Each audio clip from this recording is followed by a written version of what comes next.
చేపల పులుసు మన అమ్మమ్మల స్టైల్లో టేస్టీగా పర్ఫెక్ట్గా రావాలంటే ఎలా చేయాలో చూద్దాం రండి. ముందుగా చేప ముక్కల్లో పసుపు ఉప్పు వేసి బాగా కడిగి పక్కనైతే పెట్టుకోవాలి.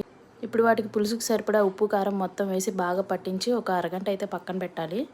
ఇప్పుడు పులుసు కోసం 3 మీడియం సైజ్ ఉల్లిపాయలు పేస్ట్, అలాగే అల్లం వెల్లుల్లి ధనియాలు జీలకర్ర పేస్ట్ చేసి పక్కన పెట్టుకోవాలి. 2 చిన్న సైజ్ టమాటాలు కూడా పేస్ట్ చేసి పక్కన పెట్టుకోవాలి. ఇప్పుడు పాన్ పెట్టుకుని ఆయిల్ వేసుకుని అందులో ఉల్లి ముద్ద పసుపు వేసి బాగా ఫ్రై అవ్వనివ్వాలి. పచ్చిమిర్చి కూడా ఇప్పుడే యాడ్ చేసుకోవచ్చు. బాగా ఫ్రై అయిన తర్వాత ముందుగా పేస్ట్ చేసి పెట్టుకున్న మసాలా కూడా వేసుకుని బాగా కలుపుకోవాలి. చేపల పులుసు కాబట్టి కొంచెం ఆయిల్ ఎక్కువే పడుతుందండి. తర్వాత మనం టమాటో పేస్ట్ కూడా వేసుకుని దాన్ని కూడా బాగా కలుపుకోవాలి. చేపల పులుసుకి మసాలా ఎంత బాగా ఫ్రై అయితే అంత టేస్ట్ వస్తుందండి. చేప ముక్కలు ఈ టైంలో వేసుకుంటే మనకి ఆ నాన్ వెజ్ స్మెల్ అనేది అంతగా రాదు. బయట చాలా వరకు లాస్ట్లో వేస్తారు. అలా కాకుండా మీరు ఈ మెథడ్ ట్రై చేసి చూడండి, తప్పకుండా నచ్చుతుంది మీకు. అలా వేసిన చేప ముక్కలు కాసేపు మగ్గిన తర్వాత చింతపండు పులుసు వేసుకోవాలి. అది మరిగిన తర్వాత దించేసి ఒక 2 నిమిషాల ముందు కొత్తిమీర మామిడికాయ ముక్కలు వేసుకుని దించుకోండి. తప్పకుండా ట్రై చేయండి. Please subscribe.